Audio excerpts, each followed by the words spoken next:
Bonjour à toutes et à tous, très heureux de vous retrouver ce matin sur le Phocéen ou sur notre chaîne Twitch pour échanger ensemble ce matin. Il y aura beaucoup de choses à dire ce matin parce qu'il y a pas mal d'actu, notamment liées aux supporters. Voilà, je vous vois déjà connecté ce matin. Salut à tous. Merci à Matsei pour son nouveau mois, son nouvel abonnement qui cumule 39 mois d'abonnement. Donc merci beaucoup à Matsei. Salut à tous. Voilà, vous êtes connectés. On va prendre le temps. Que tout le monde soit connecté. Crocronono 8 qui s'abonne également et qui nous dit salut à tous, à toute la famille du Phocéen. Salut à toi et merci encore pour ton 8e mois d'abonnement. Voilà, ça s'abonne. Écoutez, ça va très bien. Merci Coquin de Sort, Michael Le Dromois pour vos questions. Ça va bien. Ça va bien, mais oui, en effet, Nico Amskas, gros Mistral aujourd'hui. Le vent souffle ce matin du côté de Marseille. Et c'est vrai que moi, en plus, j'ai des petits palmiers là dans ma cour et j'avais l'impression qu'ils allaient tomber sur mon appartement. Donc on a eu petite frayeur ce matin, non pas vraiment frayeur, mais c'est vrai que ça tanguait beaucoup, gros vent, donc voilà, on va rentrer tout doucement, on attend que tout le monde soit connecté, mais là vous êtes déjà nombreux ce matin connectés, on est à un jour, à quelques heures, enfin beaucoup maintenant, pas mal d'heures, mais à un jour du coup d'envoi de ce match Benfica Olympique de Marseille. Et il y a beaucoup de débats. Alors je vois déjà Zeg Gaming qui me demande quel serait ton 11 pour demain. On peut parler... On peut parler de ça évidemment, mais d'abord c'est vrai que j'aimerais revenir sur cette actu qui est plutôt chaude. C'est les supporters de l'Olympique de Marseille. Charlie Goyard, justement, tu en parles. Annulation des billets à moins de 48 heures du match, sachant qu'il y a déjà beaucoup de Marseillais sur place ou en cours de voyage. Merci Darmanin. Saona, il n'y a pas autant de vent à Saint-Sève, évidemment, mais il y a moins de soleil aussi. Donc voilà, c'est vrai que là, cette annulation là des billets pose question. Alors bien sûr que le timing de Benfica est incompréhensible aussi, puisqu'ils auraient pu prendre cette décision là bien plus tôt. Mais d'abord, il y a eu aussi la décision de la préfecture des Bouches-du-Rhône et notamment de Pierre-Édouard Colliex, qui a été nommé d'ailleurs le préfet de police des Bouches-du-Rhône et qui a succédé à Frédéric Camilleri. Donc voilà, lui a pris cette décision-là avec évidemment Gérald Darmanin de refuser la venue des supporters de Benfica à Marseille. Donc voilà, ils ont justifié ça par différentes raisons, notamment le fait qu'il y ait dans le groupe des ultras de Benfica 200 à 300 supporters plutôt dangereux, et aussi le fait que les supporters portugais ont l'habitude de se déplacer, notamment ceux de Benfica, de se déplacer en bus, qui se déplacent un petit peu de manière éparpillée, que ce soit en bus, en voiture, en train, enfin en avion, et ça rendait difficile un petit peu la sécurité et la surveillance de ces supporters-là. Donc voilà comment ils se sont justifiés de leur décision. Mais toujours est-il que à quelques mois des Jeux Olympiques, je trouve ça quand même étonnant de ne pas pouvoir accueillir des supporters de Benfica. Je pense qu'on a quand même le temps de mettre tout ça en place. Donc pour moi, c'est quand même assez honteux. Voilà, je vais reprendre le message de Moineau, bien sûr, c'est honteux. Et puis encore une fois, hier, il y a quand même beaucoup de supporters qui ont fait le déplacement, qui ont mis aussi beaucoup d'argent dans ce déplacement-là pour aller à Lisbonne, compris des billets. Il y avait encore hier soir des supporters qui ont appris ça alors qu'ils étaient même pas dans l'aéroport, mais dans l'avion déjà. Donc ça, c'est quand même un gros problème. Donc j'espère quand même qu'il va y avoir une solution de trouver. Il y a eu un communiqué de l'Olympique de Marseille hier qui en parlait et qui disait que l'OM allait tout faire ouvert avec l'instance, avec l'UFA et également après avec la préfecture des Bouches-du-Rhône pour pouvoir accueillir les supporters de Benfica. Mais dans un premier temps, voir avec l'UFA et Benfica, trouver un terrain d'entente pour pouvoir pour que les supporters olympiens puissent accéder au stade Estadio da Luz de Benfica. Donc voilà, moi j'ai bon espoir quand même qu'il y ait un dénouement positif et qu'on trouve une bonne solution. Sébastien Gibrayel, qui est adjoint au maire et en charge du sport de Marseille, travaille et œuvre en ce sens-là. Également Samia Ghali qui s'est pris d'un petit tweet à ce sujet-là. Donc voilà, on a également fait un article ce matin dans le Phocéen, donc vous pouvez le retrouver pour voir les réactions de Samia Ghali et Sébastien Gibrayel. Donc voilà un petit peu pour le topo là, de ce matin et les infos de ce matin pour vous donner un petit peu tous les tenants et les aboutissants. Donc j'ai l'impression quand même que ça va aller dans le bon sens. Enfin, j'espère en tout cas que ça ira dans le bon sens et que les supporters de l'OM vont pouvoir accéder au stade et vont pouvoir vivre quand même et soutenir l'Olympique de Marseille dans ce match-là. Donc, mais voilà, donc cet avant-match là pour l'instant se joue un petit peu dans les tribunes. On parle pas trop de terrain pour l'instant. Et c'est vrai que voilà, je vais prendre quand même quelques messages ce matin. Je voulais quand même vous faire un petit récap de tout ça. C'était important. Voilà, Saona qui dit en plus il y a des supporters sur place. Exactement. Cascas, très bien. Beau message d'ailleurs. 5e mois d'abonnement et bonne fête à tous nos amis musulmans évidemment. On souhaite très bonne fête à tous les musulmans qui nous suivent et même ceux qui nous ne suivent pas. Qui ne nous suivent pas plutôt. Dans ce sens-là, c'est mieux. Charlie Goyard qui nous dit par contre laisser 4000 Turcs, Grecs et Allemands tous classés à risque, ça ne posait pas de soucis. Là, on parle de 300 mecs. Non, mais c'est vrai qu'il y a des décisions qui sont quand même étonnantes. De ce préfet de police des Bouches-du-Rhône, Pierre-Édouard Colliex, on le rappelle, c'est quand même lui qui a pris cette décision-là par rapport, lui justifiait ça par rapport à la sécurité, mais c'est quand même étonnant. Je pense qu'on peut quand même, on fait les joueurs. Alors, j'ai pas compris ton message, Moineau. On fait les joueurs dans 3 mois. On va bien rigoler. Si tu peux m'expliquer ce que tu as voulu dire. Un mot sur les arbitres français en LDC. Ils sont meilleurs qu'en Ligue 1. C'est vrai qu'il y a eu un bon arbitrage hier de notre arbitre français. C'était plutôt pas mal. Ça, c'est vrai. Hier, c'était bien le Texier. Il a laissé jouer il a laissé jouer pas comme en Ligue 1 où ça siffle tout le temps. Kadaric. C'est vrai que ça a été intéressant le match de Le Texier, honnêtement qui est un bon arbitre, hein, Le Texier, moi je trouve. Et il a été vraiment très bon hier, je suis d'accord avec vous. Même si Fufu BDC qui dit que Le Texier a été méconnaissable dans le bon sens. Mais comme quoi, je pense que ça reste des arbitres qui sont quand même compétents en France. Donc voilà pour le petit récap, notamment sur les supporters. Si vous voulez continuer à en discuter, on peut continuer à en discuter, mais je pense qu'on a fait un petit peu le tour. De toute façon, on aura un peu plus d'infos dans la journée. Là, comme je le dis, le club et notamment Sébastien Gibrayel, en charge du sport là, à Marseille, ils sont en train de travailler pour pouvoir trouver une solution. Donc j'espère vraiment qu'il y aura un dénouement positif pour tous les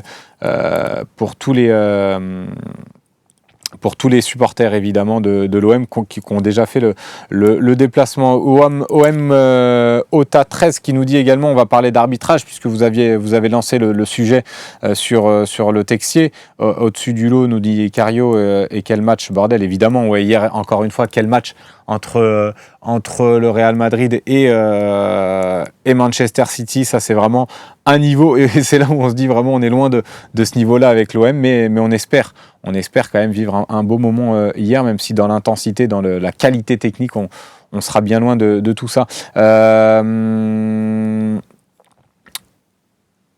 Ouais, non, mais je me suis fait la même remarque sur le Texier hier, Massila, mais je trouve que c'est quand même un bon arbitre de Ligue 1, malgré tout.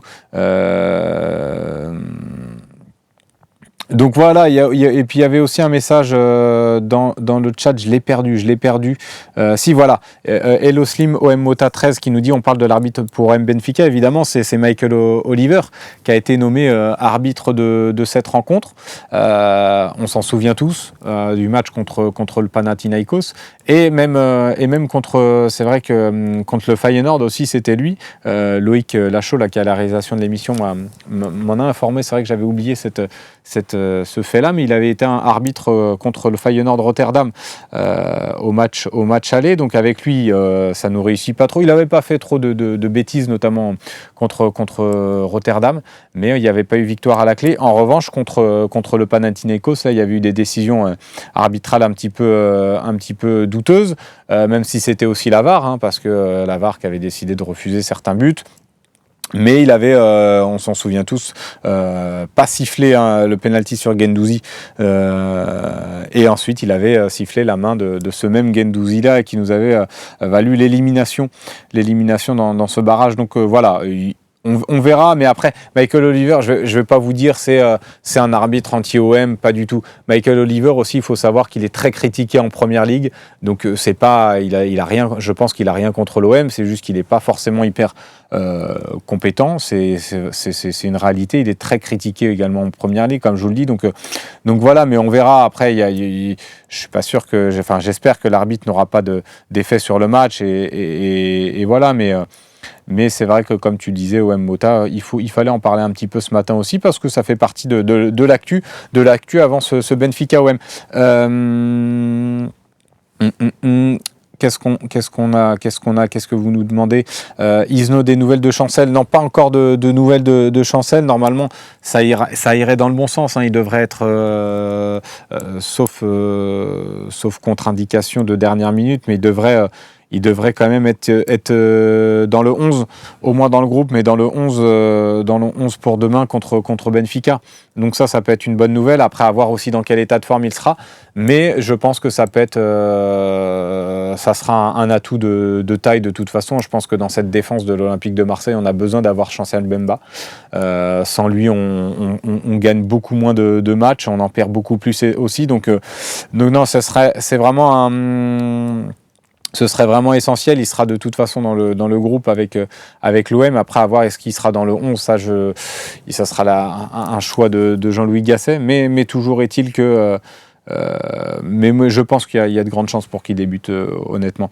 Massilia, tiens, rapidement, la conférence de presse est à quelle heure ce soir? Alors, elle sera ce soir assez tard, à suivre à partir de 19h30, si je ne dis pas de bêtises. Je vais vous dire ça rapidement.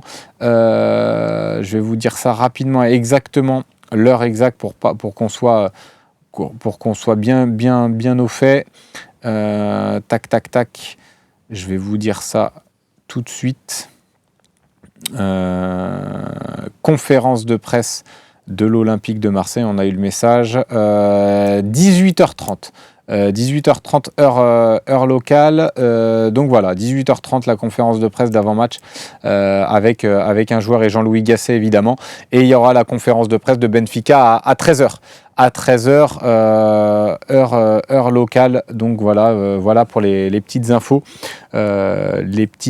Poco Rongier en est où de sa rééducation? Je pense que voilà. Merci Loïc qui me dit oui, parce que je vous dis heure locale, mais ça vous aide pas forcément. 19h30 pour l'Olympique de Marseille, du coup heure française. Voilà pour la petite précision. Merci à Loïc. C'est vrai que je vous ai dit heure locale, mais ça vous intéresse pas forcément. Ce qui nous intéresse, c'est l'heure ici française, pour que vous puissiez la suivre. Donc voilà, 19h30 pour être vraiment précis. Il y avait un message, donc j'étais en train de lire. Tac. Qu'est-ce qu'on disait? Ah oui, Rongier, où on est où de sa rééducation? Non, mais je pense que Rongier, il y a quand même un souci au niveau de ce joueur-là pour l'instant.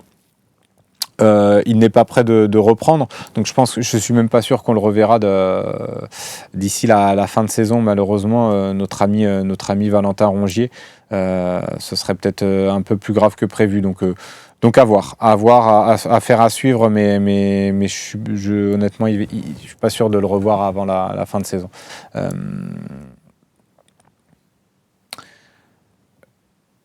Alors, tu préfères jouer le match nul demain ou plutôt on joue la gagne Non, après c'est délicat. Moi, je pense que de toute façon, j'ai regardé un petit peu leur match contre le Sporting là samedi.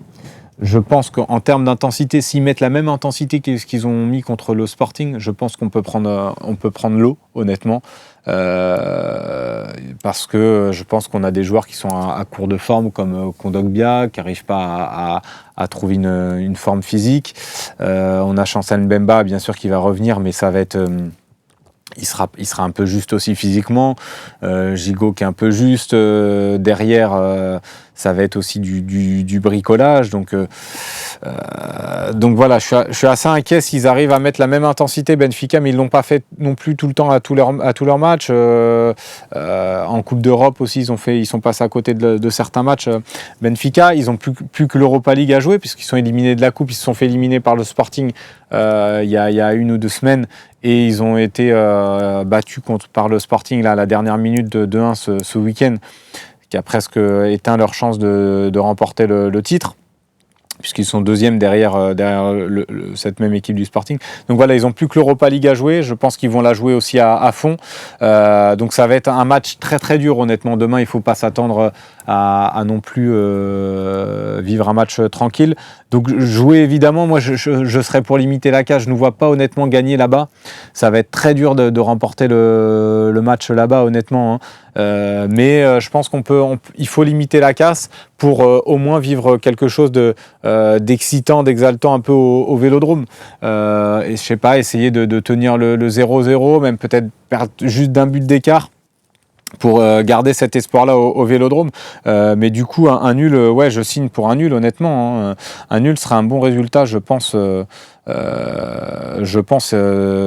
Demain soir, ce serait un très très bon résultat en vue du match retour au Vélodrome, parce qu'on sait, avec l'ambiance, avec l'engouement qu'il peut y avoir. Et je pense que, et c'est vrai, en plus, bon, nos matchs à l'extérieur sont toujours mauvais cette saison-là, donc et contre les grosses équipes, on n'a jamais affiché un bon état de forme. Donc j'attends pas grand-chose de ce match-là, mais vraiment au Vélodrome, je pense qu'on est capable d'élever notre niveau avec l'engouement, avec les supporters. Je pense qu'on peut créer ce climat un petit peu positif autour de ce match-là. Tiens, Jost Strummer qui est plutôt positif, qui est plutôt optimiste. Benfica, c'est nul, on va les torcher. Ou pas. Ah non, il finit par le ou pas. J'avais pas lu tout ton message. Non, je ne vois pas forcément. Je ne vois pas marquer, si, parce qu'il y a quand même de la place. C'est une équipe qui reste quand même friable, hein, cette équipe de Benfica. C'est pas la meilleure équipe de Benfica qu'on va affronter non plus, mais je pense que ça reste quand même au-dessus de nous. Mais je signerais, ouais, honnêtement, pour un nul aux armes, si puisque c'était la question. Donc voilà, après moi j'espère vraiment tenir justement ce résultat nul pour s'offrir un match au Vélodrome qui serait excitant. Et comme le disait Jean-Pierre Papin, là, qui a donné une interview pour la Marseillaise, lui qui espère gagner justement cette Europa League-là, puisque ça serait la seule solution pour l'OM d'accéder à la Ligue des Champions l'année prochaine, au vu de notre classement et de notre dynamique en Ligue 1. Donc c'est assez, excusez-moi l'expression, mais c'est assez couillu de la part de Jean-Pierre Papin quand même de faire cette interview-là, de dire qu'il faut gagner l'Europa League. C'est pas toujours quand même qu'on entend ce type de discours-là. Alors c'est peut-être utopique, hein, de la part de Jean-Pierre Papin, certes, mais je trouvais que c'était bien quand même de le dire. Elle est intéressante quand même, son interview. Il revient également sur le match contre Benfica en 91, donc c'est quand même intéressant. On a fait un petit récap sur le Phocéen, si vous voulez la retrouver. Mais pour PEH4, c'est une erreur de mettre une telle pression. Non, mais je pense que c'est bien aussi. Il faut montrer aux joueurs que c'est peut-être la dernière chance, qu'il faut aussi tout donner. Et justement, dans cette interview-là, il disait qu'il avait vu aussi parfois son équipe capable d'élever son niveau de jeu sur certains matchs. Et ça, c'est une réalité. C'est vrai qu'on a vu sur certains matchs l'OM être capable d'élever son niveau. On s'en rappelle du match aller contre le Villarreal, où on avait vu un match vraiment intéressant de la part de l'OM. Donc je pense qu'il faut y croire. Non, mais Just Rummer, je suis d'accord avec toi. Sérieusement, en plus, c'est un quart de finale. Go, go, go, go. Allez, on y croit. Non, mais moi, ça, c'est vraiment. Moi, en plus, je suis dans cet état d'esprit-là. Mais il faut quand même alerter sur le fait que demain soir, ça va être un match très dur. À l'extérieur, on sait qu'on a du mal cette année à l'extérieur. Psychologiquement, ça va être. C'est aussi dans les têtes que ça va se jouer. Donc, je pense que ça va être assez dur. Il va falloir tenir quand même le résultat. Moi, je serais d'avis de vraiment limiter la casse sur ce match-là. C'est sûr que si tu prends 3-0 au match aller, ça sera terminé. Mais je pense qu'on est capable aussi de tenir, de faire un petit peu le dos rond, comme on dit. Mais au match au Vélodrome, je suis sûr qu'on est capable d'hausser notre niveau. On aura en plus une semaine pour vraiment récupérer, peut-être récupérer aussi certains joueurs comme Jonathan Klaus, Ismail Assar, qui nous ferait du bien aussi sur ce type de match-là. Donc voilà, moi je reste quand même pas hyper optimiste, mais je pense que voilà, c'est pas du 50-50, mais du 60-40 nos chances de qualification. Donc voilà. Moi, je pense que voilà. En plus, arrêtons les blabla, vite de grosses économies sur la masse salariale et passons vite à autre chose, nous dit Cali 83. Mais je pense que c'est quand même un quart de finale d'Europa League, de Coupe d'Europe. C'est pas tous les jours qu'on voit et qu'on a la chance de voir l'OM aller aussi loin dans une compétition européenne. Et dans une belle compétition européenne. La dernière fois, c'était en Conference League. On est allé assez loin, mais ça reste une compétition moindre. Certes, la Ligue Europa, c'est pas la Ligue des Champions, mais je trouve que c'est intéressant à jouer et c'est intéressant à vivre. Et je veux dire, si on arrive à se qualifier, après derrière, tu as une demi-finale contre Liverpool, une des meilleures équipes d'Europe, qui est en Première Ligue, qui fait une très très belle saison en Première Ligue, qui joue très très bien. Donc ce serait vraiment un beau moment. Ce sera un petit peu une parenthèse enchantée dans cette saison quand même désastreuse au final. Donc non, je pense qu'il faut jouer le coup à fond, le coup à fond et surtout pas et vraiment y croire. Je pense que les joueurs sont capables vraiment d'élever leur niveau de jeu. Je pense que aussi ils ont envie de se montrer peut-être aussi sur la scène européenne. Donc je pense qu'il faut garder espoir sur ce match-là. Alors c'est bien sûr, c'est dur d'avoir ce discours-là quand on voit le match qu'on fait par exemple à Lille, où on se dit peut-être c'était notre dernière chance pour espérer encore atteindre et toucher la 4e place. Et finalement, on voit ce match-là où tu as un manque d'envie, tu as des erreurs aussi techniques, tu donnes les buts, tu as un manque aussi d'idées de jeu sur ce match-là. Donc ça, c'est du lapsus. Ouais, ça. Mais oui, non, mais après, je rêve. GG, bien sûr que c'est dur, comme je te dis, c'est dur d'être optimiste après le match contre Lille. Mais comme j'ai dit, j'ai vu des matchs où l'OM, où cette équipe-là était capable d'hausser leur niveau de jeu. Donc j'espère qu'on sera capable de le faire sur les deux confrontations-là contre Benfica et contre Benfica là-bas et au Vélodrome. Donc à voir. A793 qui nous dit demain soir je ne pourrai pas voir le match, je suis certain que l'OM va bien jouer et même gagner à l'extérieur. J'espère en tout cas, on espère tous ce soir, on espère tous demain soir une victoire. Ouais, logistique OM, c'est vrai que je l'ai dit tout à l'heure, quand on regarde les matchs d'hier soir, c'est pas le même soir. Moi personnellement, j'ai regardé Real City, j'ai pas regardé le match, je me suis même pas encore fait le résumé de Liverpool, n'importe quoi, d'Arsenal Bayern. Donc je vais me refaire tout ça ce midi, le résumé, mais c'est vrai que le match en tout cas hier était exceptionnel. Déjà 3 buts partout. Le match avait commencé aussi sur les chapeaux de roue avec 3 buts dans le premier quart d'heure. Donc ça c'était vraiment intéressant. Et puis même en termes de qualité technique, en termes d'intensité, c'est sûr que c'est pas le même niveau et c'est pour ça qu'on n'arrive pas à aussi accéder à la Ligue des Champions. Mbemba, Saona, j'en ai parlé. Je pense que ça va faire le déplacement de toute façon. Et puis je pense qu'il y a des chances qu'il débute dans le 11. De toute façon, il n'y a pas trop de choix parce que derrière, tu n'as pas forcément trop de solutions. Il y a peut-être la solution de mettre un Luis Enrique en piston droit ou sinon de rester à une défense à 4 et de partir avec un Chancel Mbemba, latéral droit, qui a déjà occupé ce poste-là au FC Porto.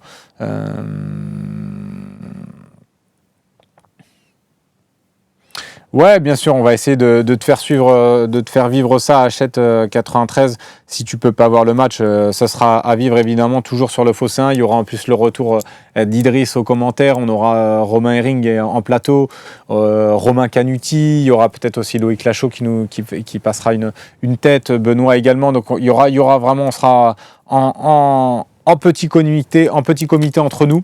Et puis on va vivre une belle soirée. On espère vivre une belle soirée européenne et on va essayer de vous faire vivre ça du mieux qu'on peut. Et on espère vibrer également comme vous tous. Au final, on espère tous, même si on n'y croit pas beaucoup.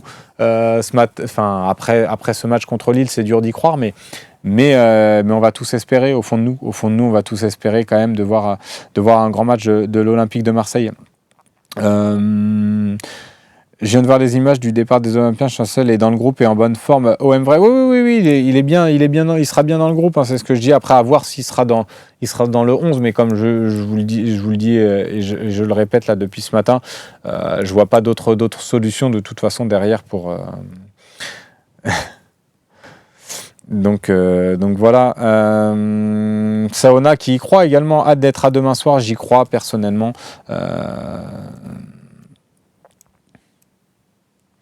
Denver, le dernier. Dino, comment va Seb? Écoutez, Seb va mieux. Il reprend des forces. Il reprend des forces tout doucement. Donc voilà, on est toujours en contact avec lui. Il suit toujours évidemment les matchs de l'Olympique de Marseille. Et puis il est toujours aussi passionné. Non, mais ça va bien. Il reprend des forces tout doucement. Donc voilà, peut-être qu'il passera une tête aussi, lui, si ça se passe bien contre Benfica dans l'avant-match, pourquoi pas l'avoir au téléphone ou en visio. Tu crois un retour de Murillo titulaire demain soir? Non, honnêtement, je crois pas un retour de Murillo demain soir. Il sera aussi peut-être dans le groupe, histoire de faire aussi un petit peu le nombre, mais titulaire, non. Titulaire, non, ce sera trop tôt. Jean-Louis Gassin en avait parlé d'ailleurs en conférence de presse, il avait dit qu'il n'était pas encore apte à jouer. Il a repris avec le groupe, mais un petit peu à l'écart. Donc voilà. Klaus Tonich, il va être espéré pour le match retour. Il sera pas là pour le match aller contre Benfica, mais il sera espéré pour le match retour contre Benfica dans une semaine. Donc voilà. Ouais, Chris K10, Q10, Chris Q10, on est tous un petit peu dans cet état-là de toute façon. Hein. La saison nous rend un petit peu tous malades. Mais bon, il y a quand même, comme je le dis, il y a quand même un quart de finale. Enfin, des fois, on se rend pas compte. Mine de rien, on reste quand même on a quand même un quart de finale de Coupe d'Europe à jouer. Alors certes, la saison est pas belle, certes la saison est pas bonne, mais il y a quand même un coup à jouer dans cette saison-là et dans ce quart de finale-là. C'est pas le meilleur Benfica de tous les temps non plus, donc on aura une carte à jouer. On a des joueurs quand même, je pense, de qualité. Même si on n'est pas tous d'accord, mais moi je pense qu'on a quand même des joueurs qui sont quand même de qualité. Certes, ils n'ont pas eu le rendement cette saison-là qu'on attendait d'eux, certains. Donc on pense à Ndiaye, on peut penser aussi à Amin Harid, même si je trouve que dans le jeu, honnêtement, alors c'est dur d'avoir cet avis-là parce que je sais que vous allez être vous allez me tomber dessus, mais je trouve que Amin Harid dans le jeu, c'est loin d'être le moins bon. Alors c'est bien sûr très très insuffisant ce qu'il fait, mais et puis le problème justement c'est qu'il ne stade pas assez. Ça c'est un gros problème. Il a eu énormément d'occasions, on s'en souvient contre le Paris Saint-Germain, mais il n'y a pas que ce match-là où il manque des occasions presque toutes faites. Donc voilà. Non, l'idée The Cable, c'est pas de protéger. Pourquoi vous protégez Harit? Honnêtement, c'est juste que je trouve que c'est loin d'être le plus mauvais. Alors, l'idée, c'est même pas de protéger un joueur ou de tomber sur un joueur. On n'a rien à Minarit nous donne rien. Si moi je le défends, c'est parce que je trouve que sur le terrain, justement, comme je vous le dis, c'est loin d'être le pire. Contre Lille, il a essayé, il a cassé quelquefois les lignes les lignes du milieu de terrain de Lille, mais ça n'a pas suffi. Après, dans le dernier geste, bien sûr qu'il lui manque. Je ne suis pas en train de dire qu'il fait une grande saison. Je suis pas en train de dire qu'il fait une grande saison, mais en tout cas, dans ce profil-là, on a personne d'autre actuellement à l'Olympique de Marseille. Et c'est ça le gros problème, c'est qu'il n'a pas de remplaçant, il n'a pas de concurrence, et c'est ça le souci. Mais voilà, OM vrai, attention, Harit sort d'une grosse blessure. Voilà, c'est pour ça. Bien, mais après, beaucoup, je l'ai souvent dit, ça, OM vrai, et beaucoup me disent il faut arrêter avec cette blessure-là parce que maintenant, il faut passer à autre chose. Mais non, je pense qu'il traîne encore cette blessure-là. Donc ça met du temps tu mets du temps aussi à revenir, et il faut peut-être peut-être il lui fallait cette saison-là pour se remettre en jambe, mais peut-être qu'il sera encore meilleur la saison passée. Mais c'est ce que je dis, Skli, Harit, le souci, et ça a été le souci depuis toute sa carrière, depuis qu'il a commencé, c'est qu'il ne stade pas assez, que ce soit en passe décisive ou en but, et pourtant il a les situations et les occasions. Mais je trouve que quand même techniquement, dans la construction du jeu, il est intéressant. Dans les phases offensives, il peut être intéressant. Mais voilà. Hachette, tu es plutôt d'accord avec moi. Dans cet OM, il est essentiel dans la construction du jeu et pour garder le ballon. Ses contrôles et prises de balles sur 10 mètres sont essentiels pour moi. Mais voilà, c'est exactement ce que je dis. Je trouve qu'il est intéressant. Après, il fait pas tout bien dans ses actions, parce qu'il y a des fois où il va réussir à faire la différence et à dribbler 2-3 joueurs, et puis derrière, il va rater sa passe, alors que c'est une passe assez facile pour un joueur qui est censé être technique. Mais voilà, Nicolas 171, c'est ce que je dis, Harit a toujours eu ces statistiques-là. Et le souci, c'est qu'on n'a pas réussi à lui apporter de la concurrence cette saison-là pour justement remplir nos objectifs et être ambitieux, que ce soit dans le championnat ou même peut-être en Coupe d'Europe. Donc voilà. Mais je sais que pour certains, vous le trouvez très, très mauvais. Mais moi, c'est pas mon avis là-dessus. Je trouve qu'il... en tout cas, je trouve pas que ce soit le joueur le plus mauvais sur les derniers matchs de l'OM au niveau. Ces derniers matchs en tout cas. Harit stade pas du tout, mais c'est le seul qui contrôle toujours vers l'avant, qui va toujours vers le but adverse. Voilà, c'est à peu près ce que je dis, mais ça reste insuffisant, et c'est à l'image un petit peu de notre saison aussi. Offensivement, je veux dire, on parle de Harit, mais pour moi, Ismaïla Sarr, c'est très insuffisant. Ndiaye, c'est très insuffisant. Luis Enrique, on n'en parle pas, Correa non plus. Et puis, il n'y a que Pierre-Emerick Aubameyang qui arrive à porter un petit peu cette attaque-là au niveau des stats. Mais on le voit bien, en plus, à partir du moment où Aubameyang ne marque pas, c'est vrai qu'il ne sert pas... C'est méchant ce que je veux dire, mais je trouve qu'il ne sert pas à grand-chose. Dans le jeu, il propose pas énormément, et dès qu'il ne marque pas, voilà, il est presque inutile sur le terrain, mais on va pas lui reprocher non plus de cette saison-là, parce qu'il y a beaucoup de matchs où il nous a aidés, mais c'est vrai que on va pas refaire la comparaison avec Sanchez, évidemment, parce qu'on a eu plein de fois le débat là-dessus. Sanchez, pas conservé à l'Inter, la saison prochaine, tu le reprendrais, Slim. Faut voir. Après, je pense que voilà, la page, elle est tournée. Il aura aussi un certain âge. Là, cette année, il a pas beaucoup joué. Après, c'est sûr que quand je l'ai vu encore une fois avec le Chili contre l'équipe de France, je trouve que c'est un joueur quand même qui est vraiment très intéressant. Enfin, honnêtement, ce qu'il a apporté à l'OM dans le jeu la saison dernière, même si les stats sont moins bonnes justement que Pierre-Emerick Aubameyang, je trouvais que dans les matchs où on était vraiment en difficulté, il aidait énormément. Tu pouvais t'appuyer sur lui, il te gardait les ballons, il te permettait à ton bloc de remonter. Techniquement, c'est un autre joueur. Il participait aussi à la construction. Donc non, c'était vraiment un grand joueur. On a eu la chance de l'avoir honnêtement à l'Olympique de Marseille, de l'avoir vu évoluer sous nos couleurs au Vélodrome. Après, faudra voir peut-être à quel prix aussi on la récupère,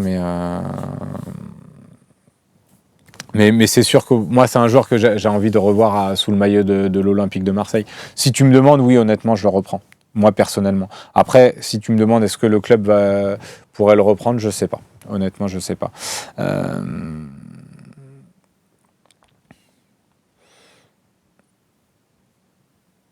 Ouais, voilà, Naïm 37, c'est vrai que Sanchez, il apportait aussi cette grinta, il emmenait tout le monde avec lui, avec son professionnalisme aussi.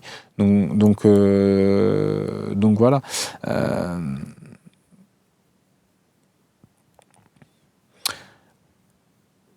Oba a besoin de Faris pour qu'il soit un peu libre et apporter plus au niveau de l'attaque, mais avec Gasset, c'est déjà perdu d'avance. C'est vrai que Mumbagna a du mal, a pas forcément les faveurs de Jean-Louis Gasset.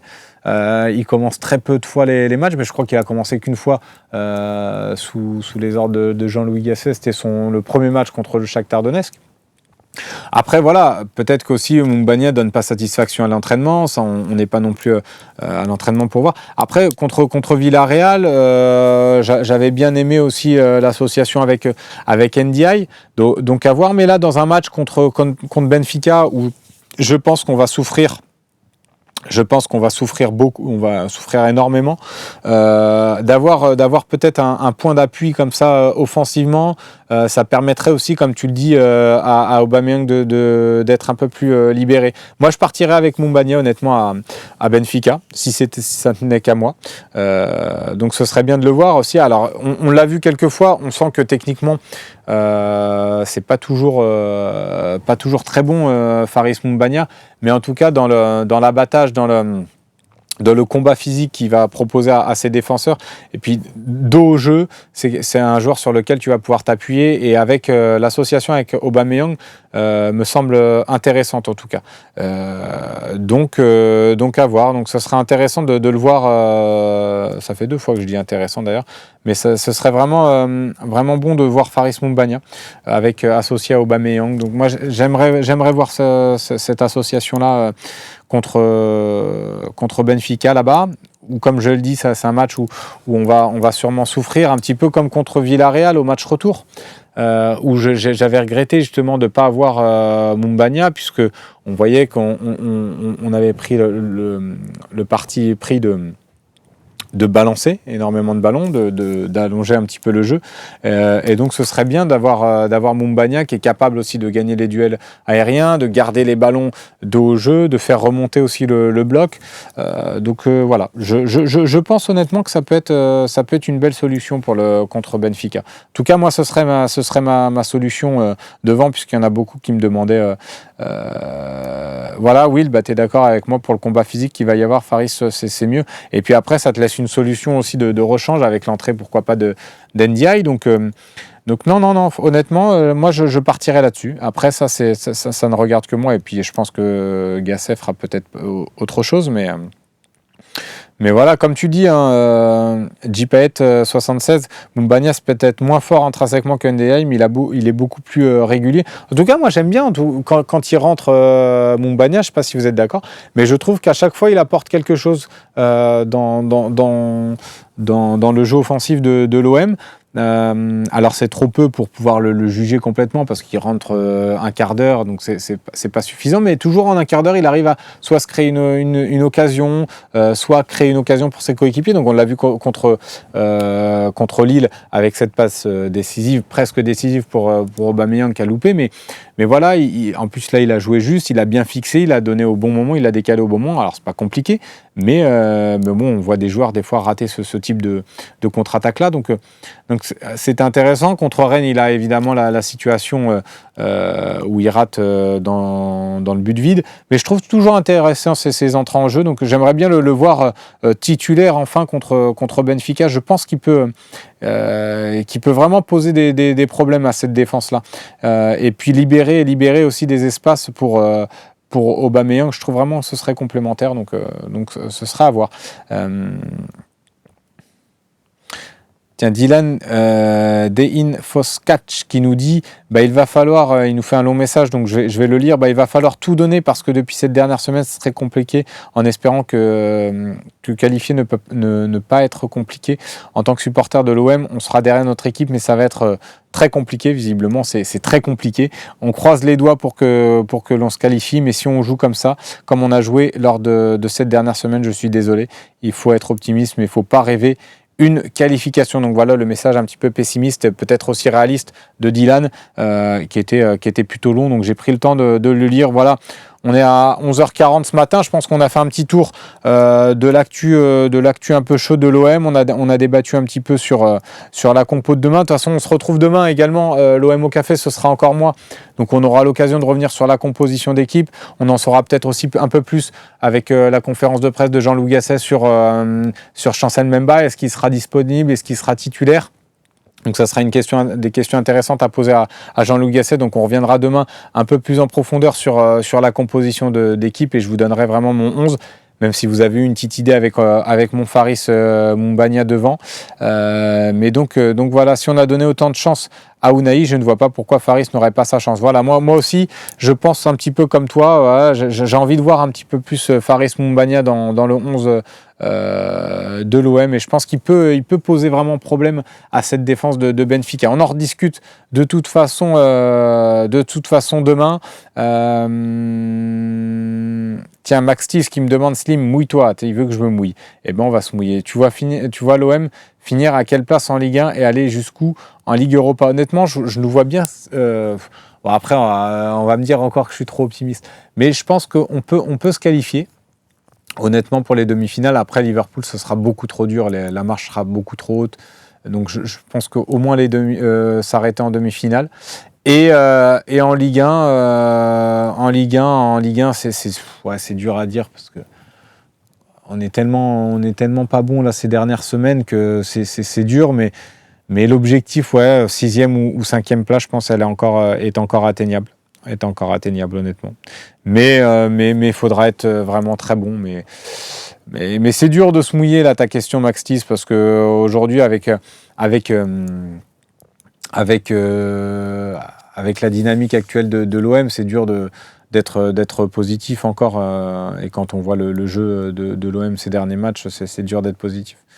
Donc voilà, on va voir. On prendra les matchs les uns après les autres, comme on dit, et puis on verra. Mais là, me mouiller, c'est vrai que c'est dur. Là, même si je vous ai dit jusqu'en demi-finale, mais est-ce qu'on y croit vraiment? Je sais pas. On verra.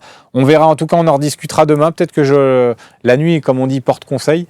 Et peut-être que demain, je reviendrai avec une réponse un peu plus claire par rapport à ta question. Attention à l'Atalanta, de ne pas les enterrer. C'est vrai, je dis Liverpool, mais il y a un match à jouer quand même contre l'Atalanta.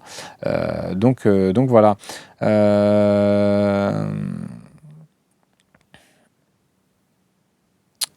Je crois qu'il faut arrêter d'espérer, on mérite la 10e place, Grand Max.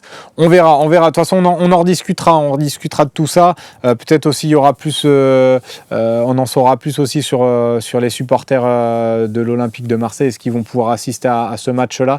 Donc, beaucoup de questions à se poser. On débriefera également la conférence de presse de Jean-Louis Gasset, qui est ce soir à 19h30. Petit rappel quand même, ce soir à 19h30. Donc la conf, non, je pense pas qu'elle soit diffusée. Parfois, ça arrive que l'équipe la diffuse. Mais c'est pas sûr. Peut-être que le Twitch, la chaîne Twitch de l'Olympique de Marseille va la diffuser, mais pareil, à l'extérieur, souvent c'est pas le cas. Donc on va suivre ça de près. On vous donnera les infos au cours de la journée de toute façon. Donc 19h30 la conférence de presse de l'Olympique de Marseille. Et puis de toute façon, on reste connecté sur le Phocéen pour toute l'actualité concernant l'Olympique de Marseille, les supporters. Peut-être aussi Chancel Mbemba, on en saura plus, donc à voir. Je vous souhaite quand même à tous un bon appétit et puis on se retrouve demain à 11h pour l'OM au café. Bonne journée à tous, allez, ciao ciao.